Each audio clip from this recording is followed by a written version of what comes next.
నేను బీహార్లో కొన్ని పత్రికల్లో వచ్చిన ప్రకటనలు చూసిన అధ్యక్ష. తెలంగాణలో బీసీ రిజర్వేషన్లు అమలైపోయినాయని చెప్పి బీహార్లో ప్రకటనలు ఇచ్చారు. ఇదెక్కడ చూద్దాం అధ్యక్ష? అసలు ఇక్కడ రిజర్వేషన్ల గురించి ఇక్కడ చర్చ జరుగుతుంది. బీహార్లోనేమో ఎన్నికల ప్రకటనలు ముఖ్యమంత్రి గారు అట్లాగే డిప్యూటీ సీఎం గారు ఫోటో పెట్టి బీహార్లో మరి ఇక్కడి డబ్బంతా తెలంగాణ ప్రజల డబ్బు తీసుకుపోయి బీహార్లో పెడితే ఏమొస్తుందో మాకైతే తెలియదు అధ్యక్ష. మరి తీసుకుపోయి ప్రకటనలు అక్కడ ఇస్తా ఉన్నారు. మరి ఇక్కడ రిజర్వేషన్లు పాసే కాలేదు, పాస్ అయిపోయినట్టుగా మరి అక్కడ చెప్తా ఉంటే మాకు ఆశ్చర్యంగా ఉంది అధ్యక్ష. అట్లాగే అధ్యక్ష ఇంకో విషయం, న్యాయ సమీక్షకు నిలబడని జీవోలతో ఎట్లా బీసీల జీవితాలు మారుస్తారో చెప్పాలి అధ్యక్ష. ప్రభుత్వమే చెప్పాలి. పార్లమెంట్లో చేయాల్సిన చట్టాన్ని ఇక్కడ చేస్తే ఎట్లా మీరు లాభం చేస్తారు, ఎట్లా బీసీలకు న్యాయం చేస్తారు, సమాధానం చెప్పండి. నెంబర్ 1. రెండవది, మీరే 5 గొంతుకులతో మాట్లాడుతున్నారు, 5 నాలుకలతో మాట్లాడుతున్నారు.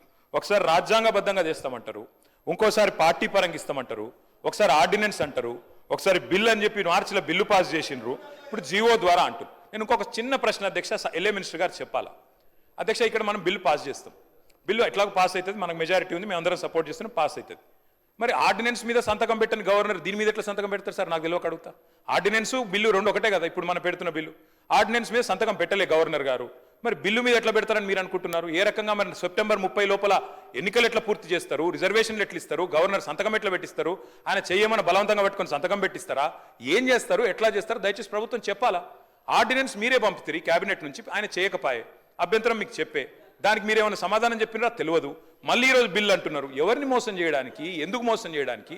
దయచేసి మేము అడుగుతా ఉన్నాం అధ్యక్ష, సమాధానం ప్రభుత్వం చెప్పాలి. తేలాల్సింది ఎక్కడ అధ్యక్ష? రాహుల్ గాంధీ గారు, మోడీ గారు ఒక ఛాయ్ దాగి ఇద్దరు డిసైడ్ చేసుకుంటే అర్ధ గంటలు ఒడిచిపోతే సార్ బిల్లు పాస్ అయిపోతుంది, రాజ్యాంగ సవరణ జరిగిపోతుంది తప్ప ఇంకోటి ఏం లేదు సార్. మార్చిలో బిల్లు పాస్ చేసిన దానికి దీనికి తేడా ఏంటి? నెంబర్ 1, ఆ రోజు ప్రెసిడెంట్ గారి దగ్గర పంపారు. మరి ప్రెసిడెంట్ గారు ఇంకా సంతకం పెట్టకుండానే మళ్ళీ పంపడం వల్ల, మళ్ళీ చేయడం వల్ల ఎట్లా దీనికి రిలీఫ్ వస్తుంది? Number 1 question sir. కోర్టుల్లో ఎందుకంటే అంటే మనం చట్టాలు సరిగ్గా చేస్తే ఏ కోర్టు కూడా ఏం చేయలేదు. మన చట్టాల్లో లొసుగులు ఉంటేనే కోర్టు అయినా ఇంకోటైనా కాన్స్టిట్యూషన్కి అనుగుణంగా లేకపోతేనే కోర్టు ఇంటర్వ్యూన్ అవుతుంది తప్ప కోర్టుకు పోవద్దు అనే మాట మాత్రం కరెక్ట్ కాదు. ఎందుకంటే ఎవరైనా సరే కోర్టుకు ఎప్పుడు పోతారు? ప్రభుత్వాలే చట్టాలకు తూట్లు పొడిస్తే, ప్రభుత్వాలే చట్టాలకు మరి లోబడి పనిచేయకపోతే కోర్టుకు పోతారు, జ్యుడిషియల్ రివ్యూ ఉంటుంది. గౌరవ మంత్రి గారు మాట్లాడుతూ మాకు కోర్టులు అంటే చాలా గౌరవం ఉందన్నారు అధ్యక్ష. సుప్రీంకోర్టు అన్నా హైకోర్టు అన్నా చాలా గౌరవం ఉందన్నారు, చాలా సంతోషం. ఎందుకంటే సుప్రీంకోర్టు మనం తీర్పిచ్చింది సార్, 10 మంది ఎమ్మెల్యేలు ఎవరైతే పార్టీ మారారో వారిది కూడా మరి స్పీకర్ గారి పరిధిలో ఉంది. వారి విషయంలో కూడా స్పీకర్ గారు నిర్ణయం తీసుకుంటారని మేము ఆశిస్తాం. వారు అన్నారు సార్ మేము ధర్నా చేశాము ఢిల్లీలో అన్నారు, మేము రాలేదు అన్నారు. సార్ ధర్నాకు మేము రాలేదు సరే, మరి రాహుల్ గాంధీ గారు రాలే, మల్లికార్జున్ ఖార్గే గారు కూడా రాలే కదా సార్. అంటే వాళ్ళు కూడా ఇది ధర్నా కాదు డ్రామా అనుకున్నారా సార్? ఎందుకు రాలేదు సార్? మరి అధ్యక్ష నిజంగా చెప్పాలంటే డిక్లరేషన్లు కాదు అధ్యక్ష, డెడికేషన్ కావాలి. మేము ఒకటే అంటా ఉన్నాం అధ్యక్ష, ఒకటే గవర్నమెంటు 5 గొంతులతో మాట్లాడితే కరెక్ట్ కాదు. మీరు కన్ఫ్యూజ్ అయ్యి అందరినీ కన్ఫ్యూజ్ చేసే ప్రయత్నం కరెక్ట్ కాదు. డెడికేషన్తో పనిచేయండి, శాస్త్రీయంగా పనిచేయండి. మేము సిన్సియర్గా ఒకటే కోరుతా ఉన్నాం సార్. ప్రధానమంత్రి గారు అపాయింట్మెంట్ ఇస్తలేరు, ఇక్కడ ఉన్న ఎమ్మెల్యే గారు ఇప్పియాలంటారు. ప్రధానమంత్రి గారి అపాయింట్మెంట్ ఎమ్మెల్యే గారు ఇప్పిస్తారా సార్? ఎక్కడైనా దేశంలో ఇది మాకు తెలియదా? ముఖ్యమంత్రి కార్యాలయం నుంచి అడిగితే ఇస్తారు. 52 సార్లు ఢిల్లీకి పోయినారు ముఖ్యమంత్రి గారు, 52 సార్లు పోయినారు, 20 నెలల రికార్డు సార్ ఇది. మరి 52 సార్లు పోయి ప్రధానమంత్రి గారిని చాలా సార్లు కలుస్తారు.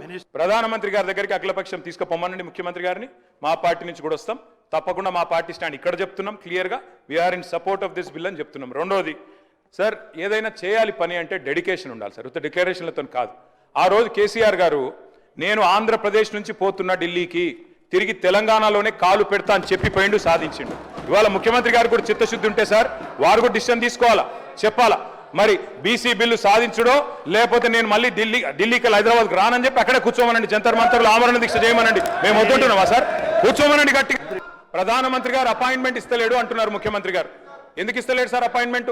ఒకటే కారణం, ముఖ్యమంత్రి గారు స్వయంగా చెప్తున్నారు బహిరంగ వేదికల మీద, ఢిల్లీలో అపాయింట్మెంట్లు ఇస్తలేరు, ఇస్తే చెప్పులు ఎత్తుకపోతారేమో అని చూస్తున్నారు అంటున్నారు. ఇట్లా మాట్లాడినాక అపాయింట్మెంట్ వస్తాయా సార్? అందుకే ముఖ్యమంత్రి గారి భాష మార్చుకోండి, బుద్ధి మార్చుకోమని చెప్తూ మా పార్టీ సపోర్ట్ తెలియజేస్తాం.